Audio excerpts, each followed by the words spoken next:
principes du rapport administratif. Bien sûr, comme on a travaillé pour les autres documents, c'est-à-dire tout ce qui est donc tout ce qui est compte rendu, on va travailler bien sûr sur voilà. On va travailler sur des documents, des supports. Voilà. C'est bon? Est-ce que vous recevez? Oui, c'est bon. Ah, c'est Voilà. bon. C'est bon? Est-ce que vous l'avez reçu?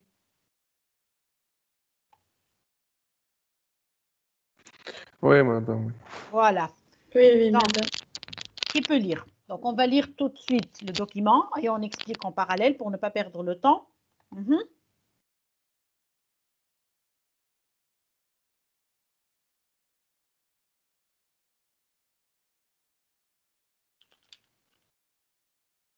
Oui, qui peut lire?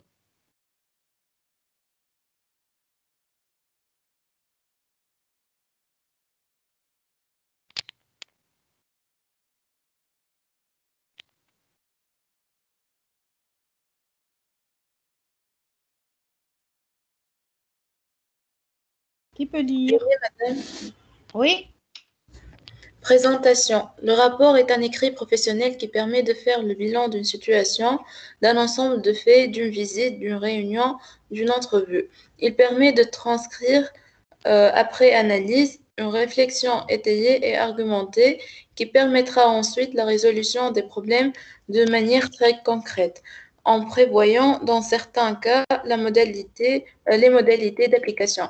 Du point de vue formel, le rapport se présente sous la forme d'un document d'une longueur très variable, allant de 1 à 3 pages pour un rapport d'entreprise, portant par exemple sur un point technique précis, à plusieurs centaines de pages pour ce qui est des documents d'ordre politique demandés à une commission.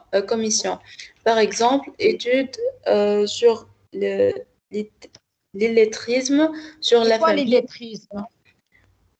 Euh, L'illettrisme, c'est quoi? qui ne savent pas lire et écrire. Voilà, c'est ça.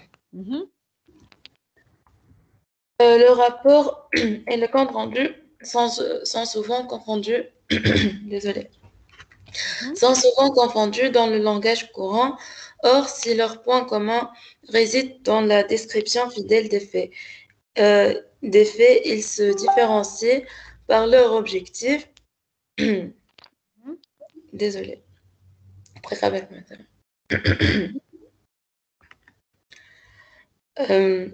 Dans leur objectif.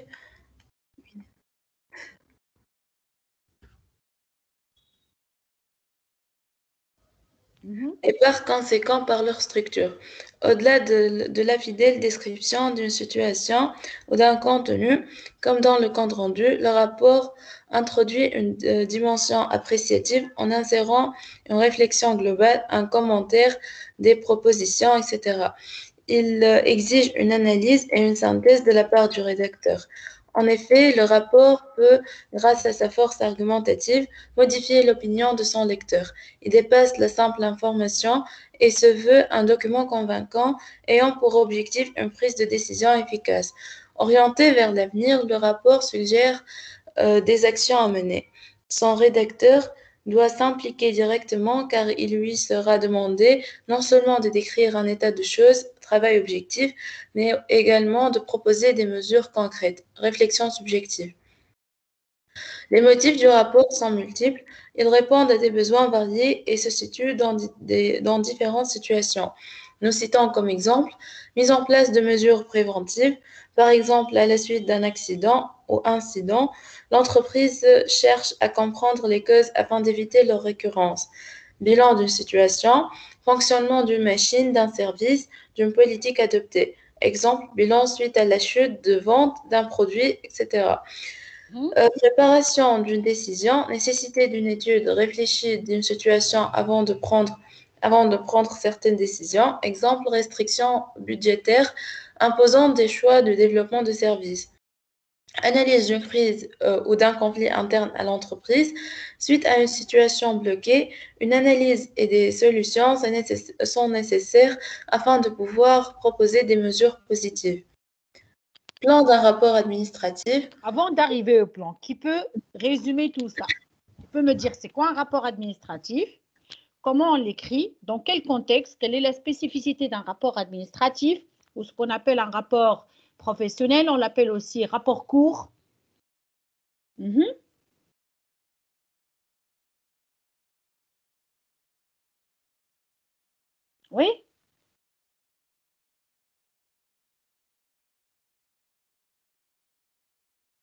Oui? Il s'agit d'un compte rendu, mais avec une intervention subjective. Voilà, il y a dans le rapport, il y a la partie compte rendu, c'est-à-dire on va rendre compte du problème, on va décrire le problème bien sûr, mais on va ajouter notre valeur ajoutée, si on ose dire, c'est-à-dire on va ajouter nos propositions, nos commentaires, nos réflexions, notre dimension appréciative, c'est-à-dire notre avis, notre opinion, etc. Oui?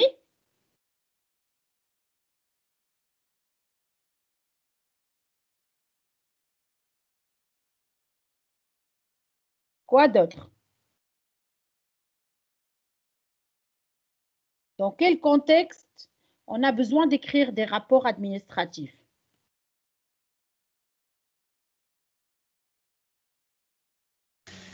Pour la prise de décision.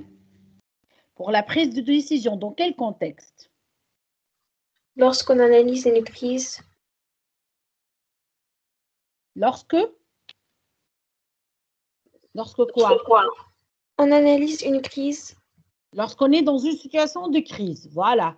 Une crise, par exemple, sociale dans une administration, c'est-à-dire il y a un conflit à l'intérieur d'une entreprise, il y a une situation bloquée, ou bien crise économique, c'est-à-dire l'entreprise rencontre des difficultés économiques, donc n'arrive pas à résoudre les problèmes financiers qu'elle rencontre.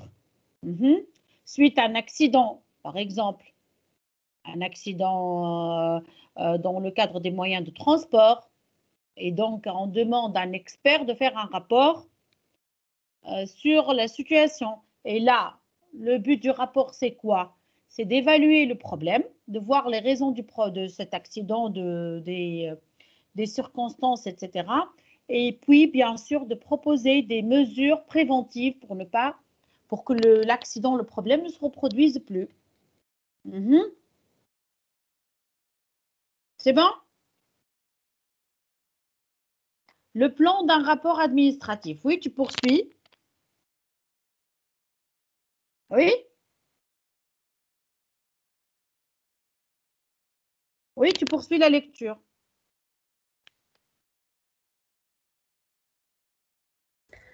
Plan d'un rapport administratif. Le rapport administratif doit comporter les parties suivantes. Présentation, nom de la société, du rapporteur, du destinataire, lieu, date, etc.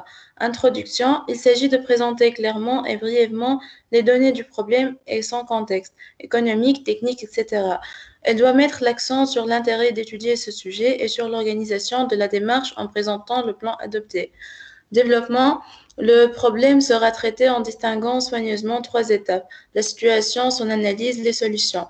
La première partie est consacrée à l'observation des faits. Il faut maintenir l'objectivité, la précision, la pertinence dans le choix des faits. La partie analyse est une partie subjective qui témoigne de la finesse d'esprit du rédacteur et engage la responsabilité. La troisième partie propose des perspectives et des solutions. Conclusion, il doit résumer et valoriser là où les solutions proposées en rappelant les justifications et les points forts.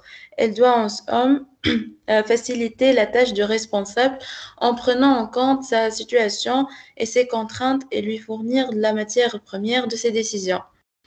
Voilà. Donc, le rapport doit comporter une première partie de présentation. Cette partie de présentation doit indiquer quoi? Le nom de l'entreprise, le nom du rapporteur et à qui on s'adresse.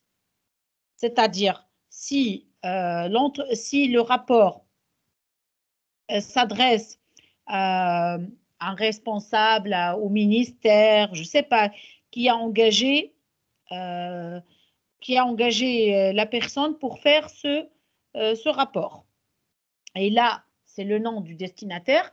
Bien sûr, la date et lieu, comme n'importe quel document administratif, il faut que la date, il faut que le rapport soit toujours daté, c'est-à-dire qu'il faut qu'il y ait toujours une date dans le rapport. Puis, il y a une partie introduction. Il s'agit de présenter clairement, brièvement les données du problème et son contexte économique, technique, etc. et mettre l'accent sur l'intérêt d'étudier ce sujet et sur l'organisation de la démarche en présentant le plan adopté.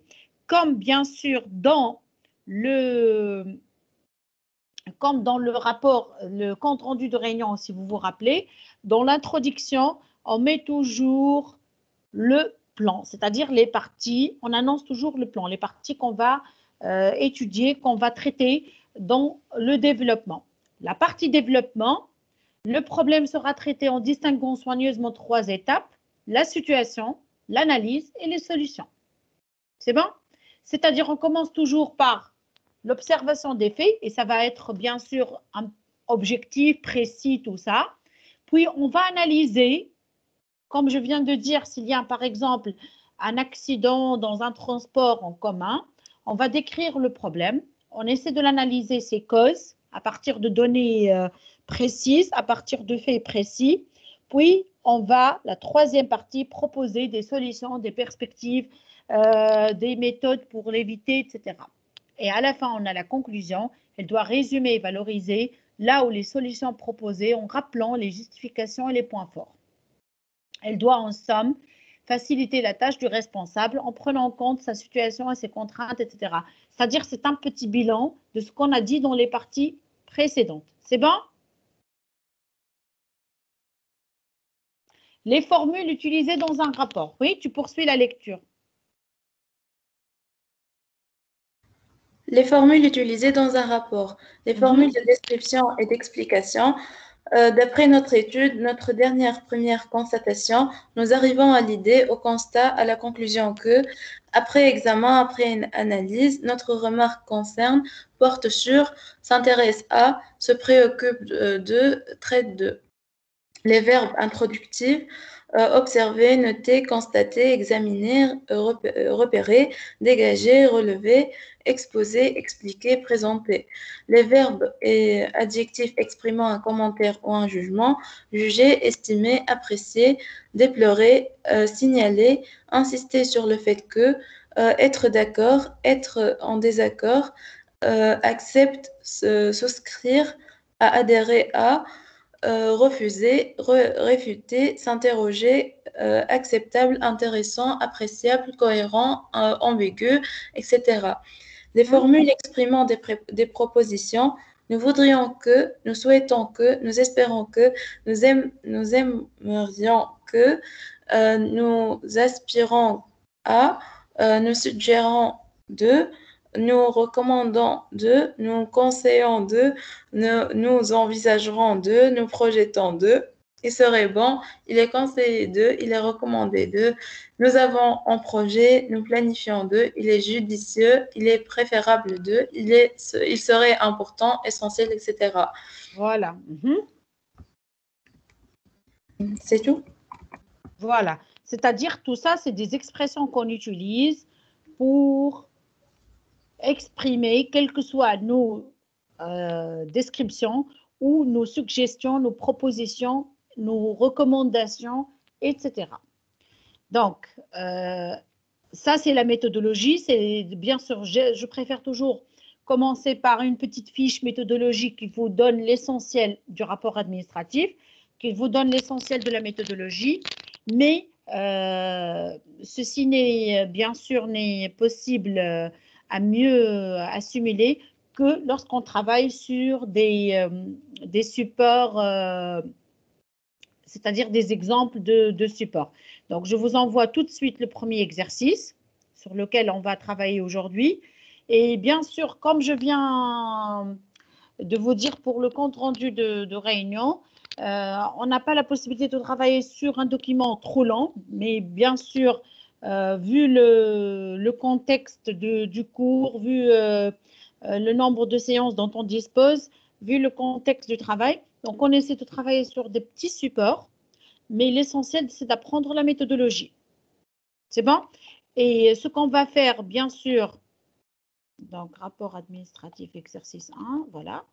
Et ce qu'on va essayer de faire, c'est quoi? C'est de lire, voilà, télécharger le document que je vous ai envoyé. Donc, on va essayer de lire le document, l'exercice, et à chaque fois, de repérer, et bien sûr, ça, c'est le premier travail qu'on va faire aujourd'hui, c'est de repérer l'essentiel pour pouvoir élaborer un plan. Je vous donnerai dans les séances suivantes ce que vous pouvez avoir comme exercice dans un examen, c'est-à-dire type de questions que vous pouvez rencontrer dans un examen et bien sûr qui vont être bien sûr recherche de plan, rédaction d'une partie, rédaction d'une introduction, etc. C'est bon? Est-ce que vous avez reçu le document? Est-ce que vous arrivez à recevoir le document? Vous êtes Oui, encore là. Voilà. Donc, c'est bon?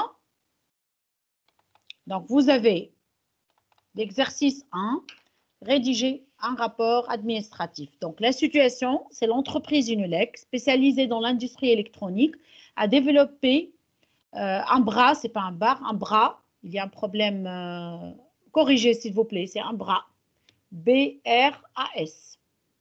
Un problème de... C'est bon? Un bras robotisé pour la manipulation des fruits sur une chaîne de conditionnement. Elle prépare sa fabrication et sa commercialisation. L'objectif est de diversifier sa production afin de conquérir de nouveaux marchés et d'assurer sa compétitivité. La direction générale charge le bureau d'études d'Inelec de réaliser l'étude du projet pour la production de bras robotisés. Corrigez bras, s'il vous plaît. Copier-coller, je ne sais pas. À la suite de cette étude, l'équipe responsable du projet adresse un rapport administratif à la direction générale pour lui faire part de la synthèse de ses observations et de ses propositions. En vous appuyant sur les notes ci-dessous, élaborez ce plan. Vous me suivez? Donc, vous avez un ensemble de notes de A jusqu'à I. C'est bon? Vous allez les lire tout de suite. Je vous accorde 5 minutes pour les lire. Et vous me dites par la suite l'objet du rapport, de quoi il s'agit. C'est bon? Vous me suivez ou non?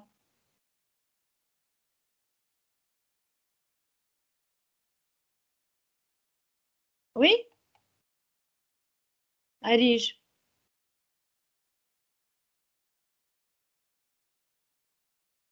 Shaima. Oui, madame. Voilà. Donc, vous allez lire les notes et vous me dites à partir de ces notes quel est le plan de notre rapport administratif. Je vous donne 5 minutes pour lire le rapport déjà.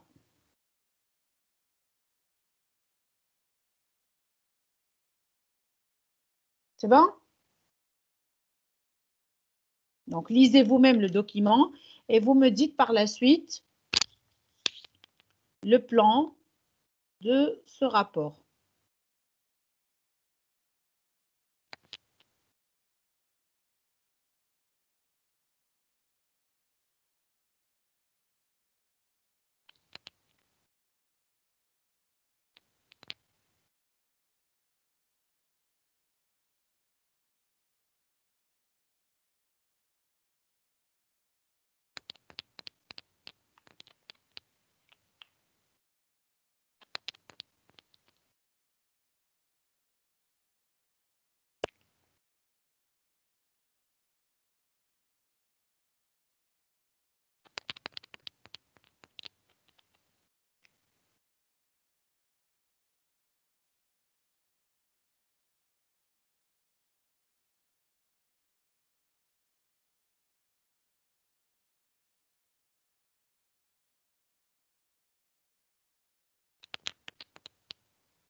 Oui, c'est bon?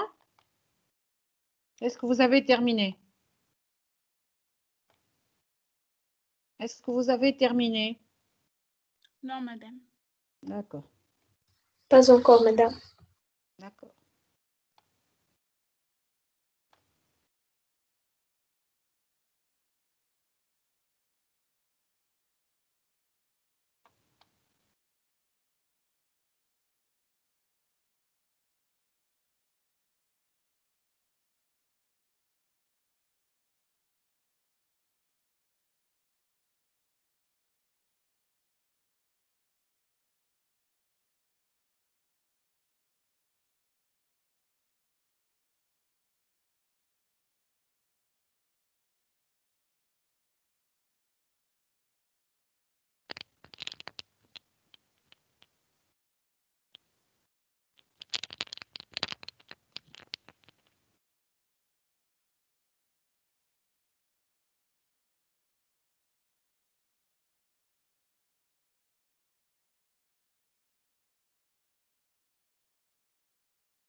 Est-ce que vous avez terminé?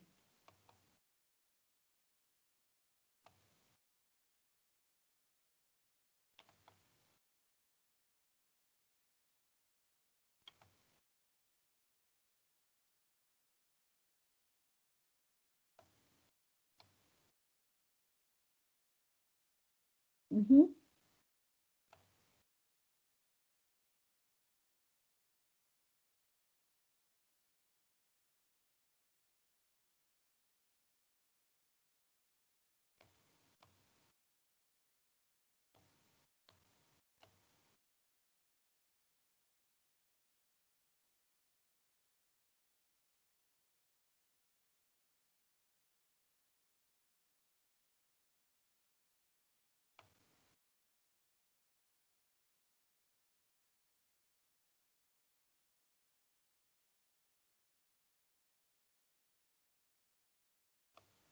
Oui?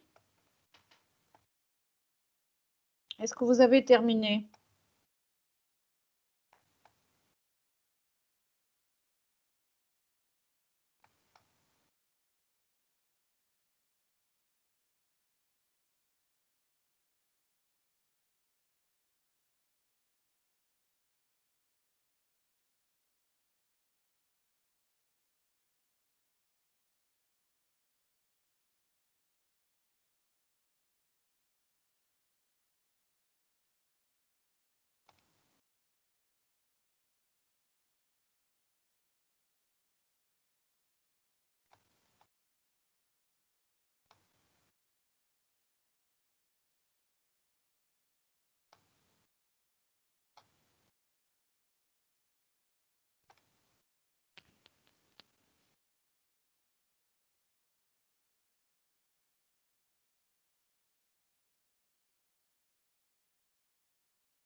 Oui, qui peut lire.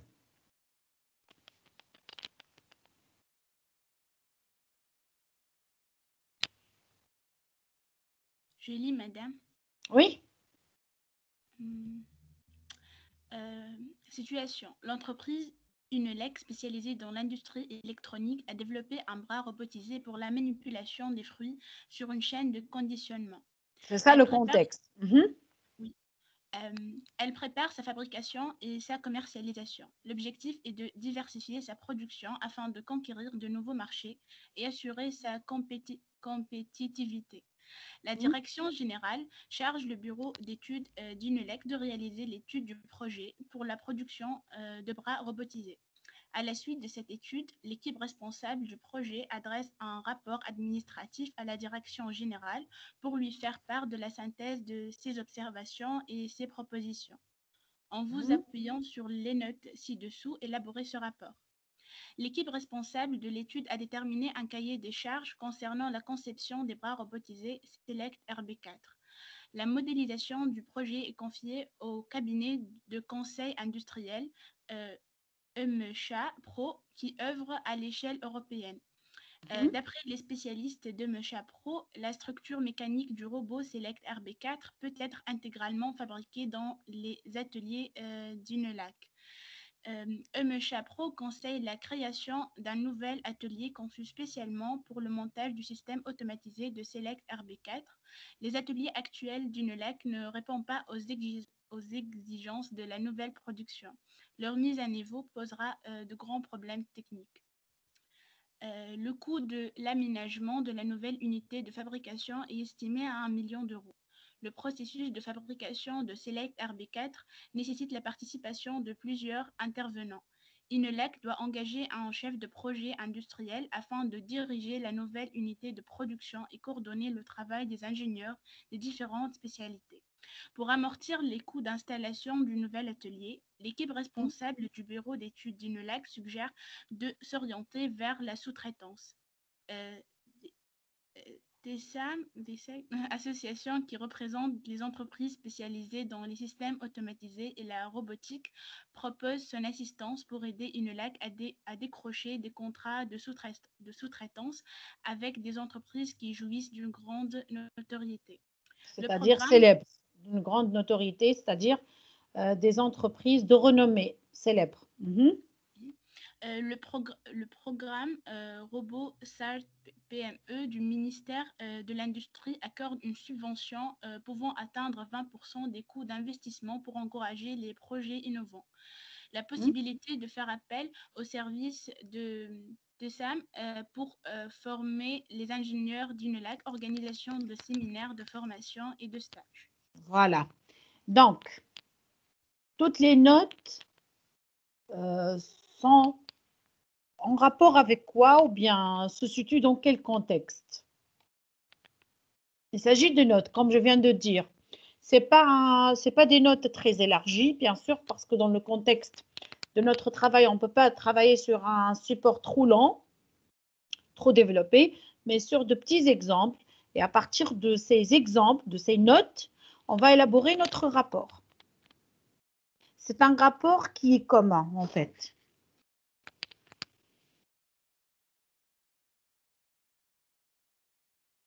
Oui? L'objectif de ce rapport, c'est quoi?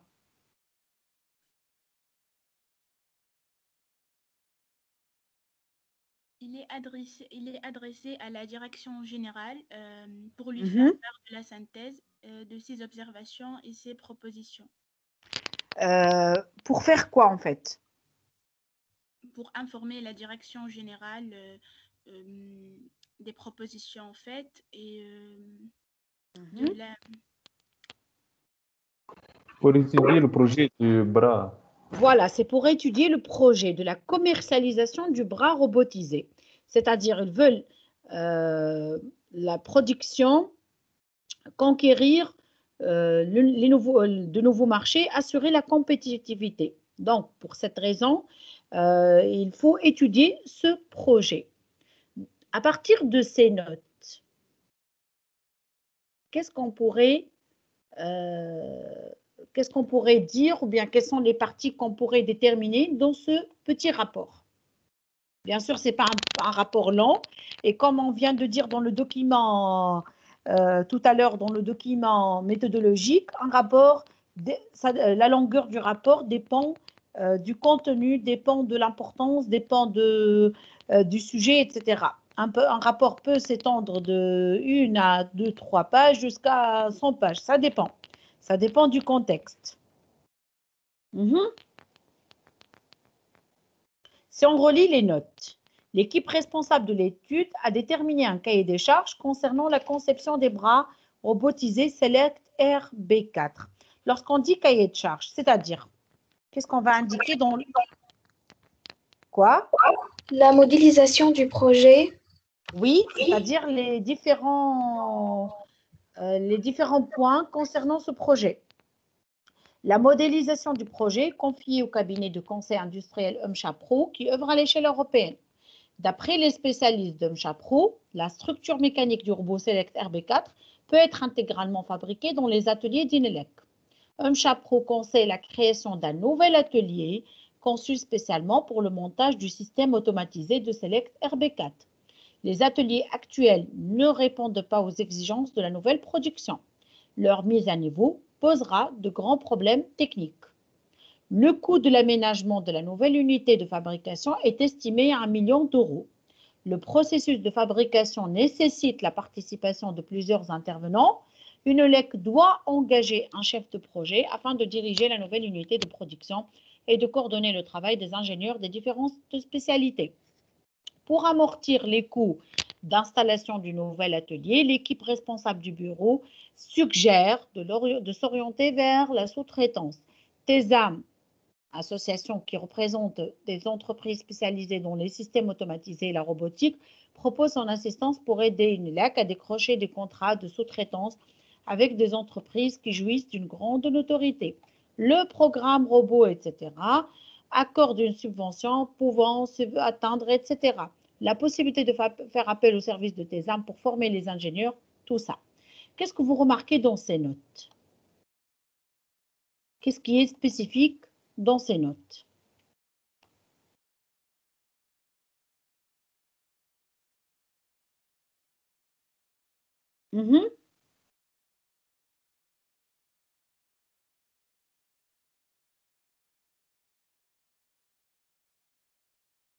Oui? Une sorte de désordre. Ordre ou bien? Des tâches à faire. Des tâches à faire, ce qu'il faut faire. Voilà, très bien.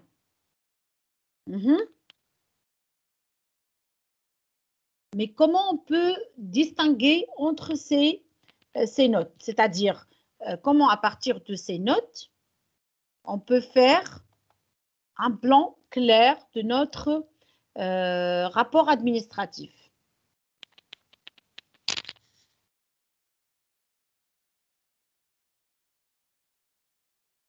Quel est le plan qui vous paraît logique à partir de ces petites notes?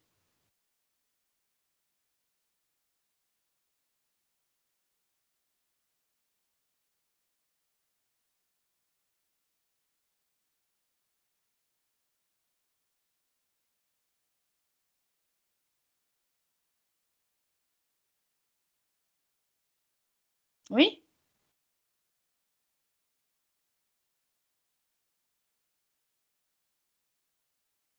Quel est le plan qui vous paraît possible dans le cadre de, ou bien à partir de ces notes, oui?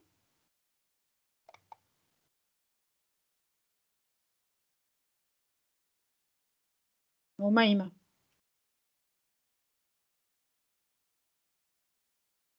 Malige.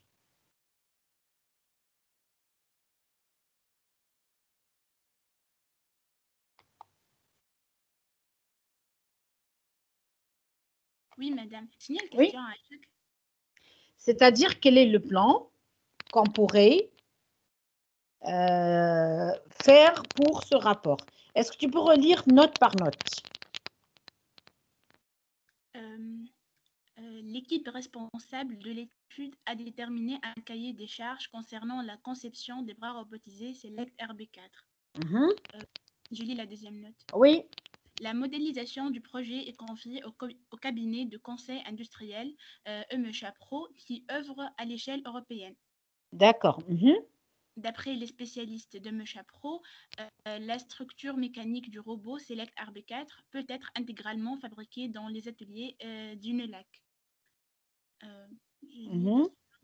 Oui. EMECHA Pro conseille la création d'un nouvel atelier conçu spécialement pour le montage du système automatisé de Select RB4. Les ateliers actuels d'UNELAC ne répondent pas aux exigences de la nouvelle production. Leur mise à niveau posera de grands problèmes techniques. Donc, qu'est-ce qu'il est en train de présenter jusque-là?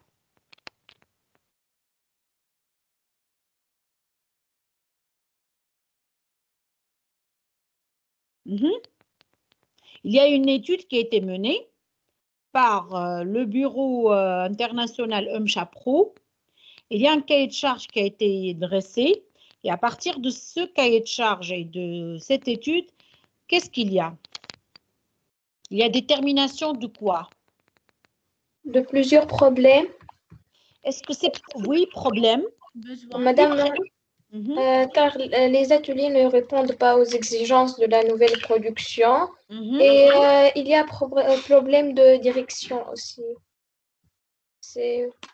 Oui. Pour cela, ils ont estimé, ils font ensuite une estimation de coût de fabrication et ont trouvé quelques solutions. La création de nouveaux ateliers et engager un chef de projet industriel s'orienter vers la sous-traitance. Voilà. The Same et le programme robot SART vont aider à la réduction des coûts. Et la formation appelle au service de SEM pour former les ingénieurs d'UNELAC. Voilà. Et donc là, comment vous allez diviser en parties toutes ces idées? Ce que vous avez dit est correct.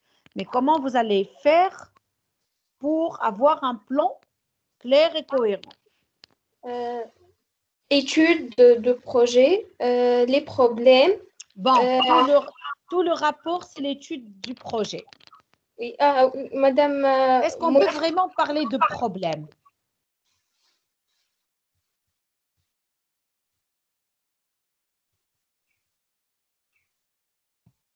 Des besoins, madame. Est-ce qu'on parle réellement de problème? Aux exigences. Exigence ou bien? Exigence de quel type? Exigence de quel type? Sur quel plan ces exigences? De production. De production. Finance. Quoi? Oui? Qu'est-ce que vous avez dit? Alige, c'est ça? Finance, madame. Voilà. Il y a des moyens financiers nécessaires. Et il y a quoi aussi? Il a cité des moyens financiers nécessaires. Il a cité des moyens qui sont de quel type? En parlant d'un nouvel atelier, en parlant de coordination de travail. Coordination. Lorsqu'on parle d'atelier,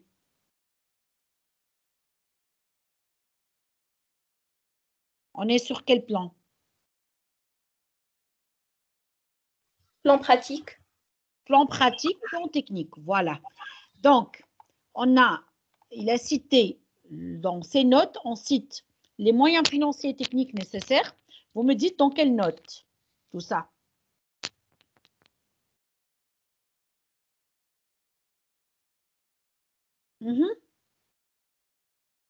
Donc, moyens techniques, moyens financiers et compétences humaines nécessaires pour la finalisation du projet. Dans quelle note tout ça? Et réveillez-vous, s'il vous plaît.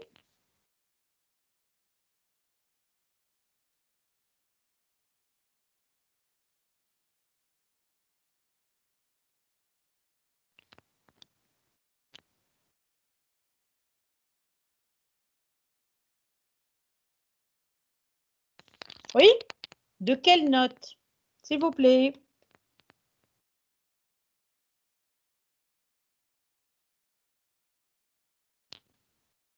Vous dormez?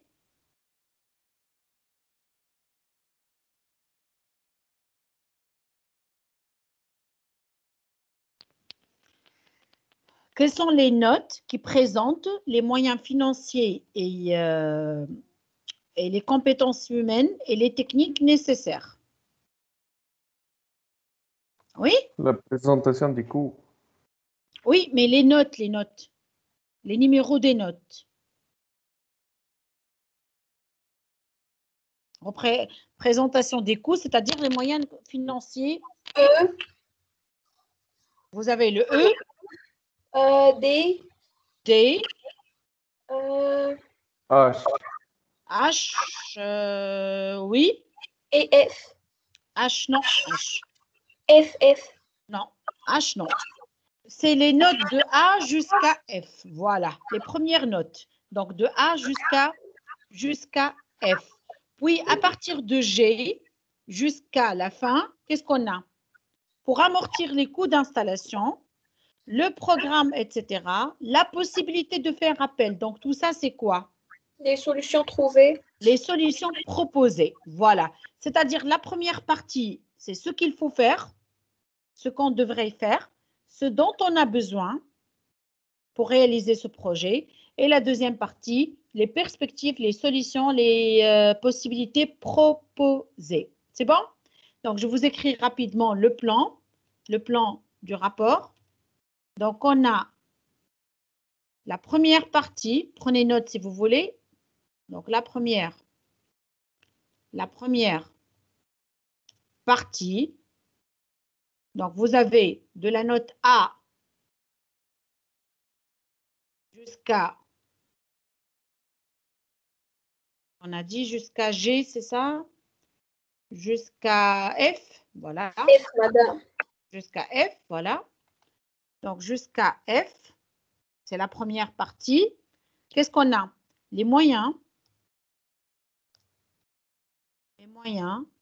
financiers et les moyens financiers techniques et les compétences humaines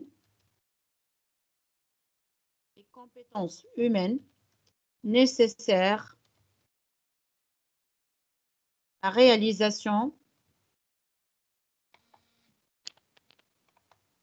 la réalisation du projet.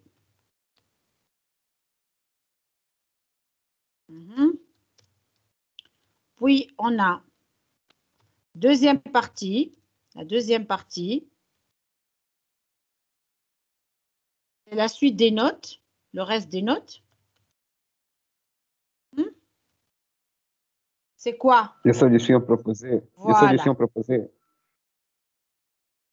Les solutions proposées. Et quelles sont ces solutions? C'est la sous-traitance et le partenariat. Donc, sous-traitance et partenariat.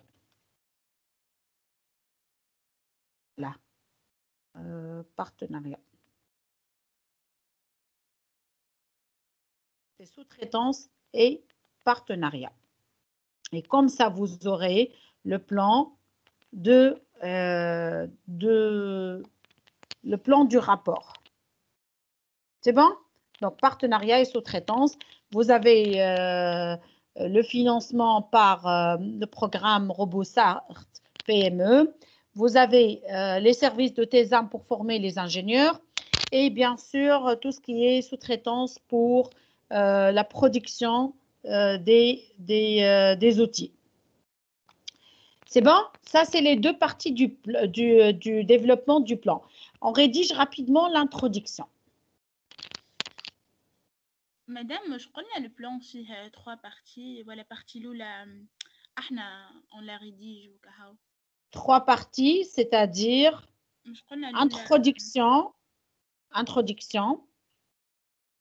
développement et conclusion. Oui, j'ai compris ce que tu veux dire. C'est-à-dire, dans la partie développement, on n'a pas dit 3 parties, mais 3 points.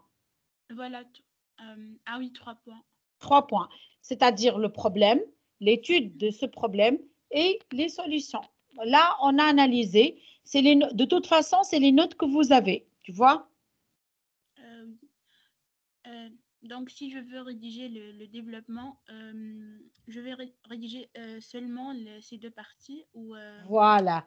Seulement ces 2 parties. Je vous envoie tout de suite un exemple de rédaction du rapport, de ce rapport. C'est un petit exercice, comme je viens de vous le dire. Ce n'est pas un rapport très, très détaillé, parce que les notes sont très courtes. Et donc, c'est juste pour s'entraîner à la méthodologie, tu vois? D'accord.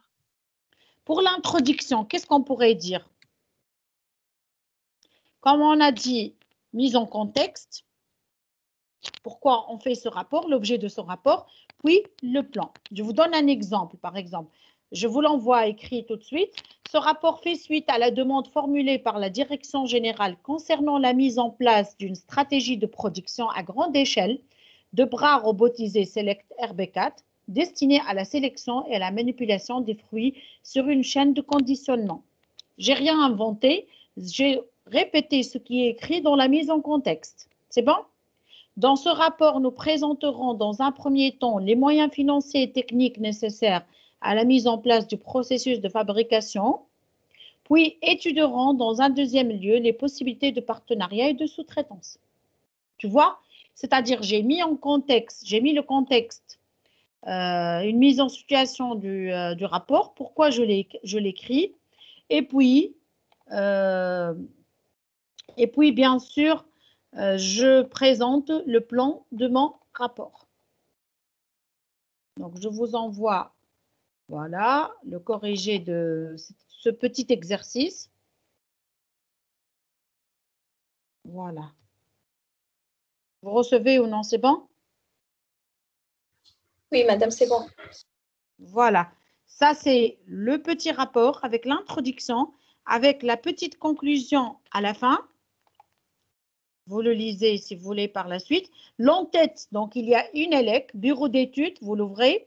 Rapport d'études du projet Select RB4.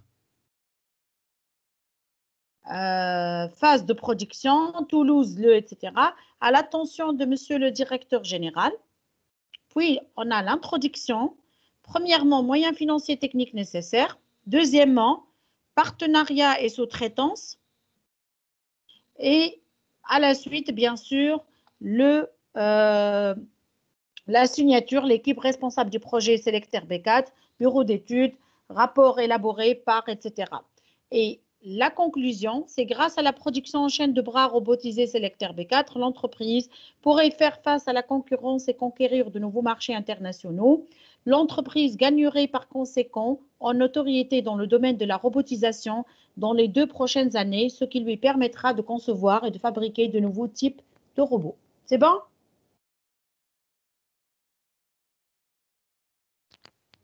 C'est bon?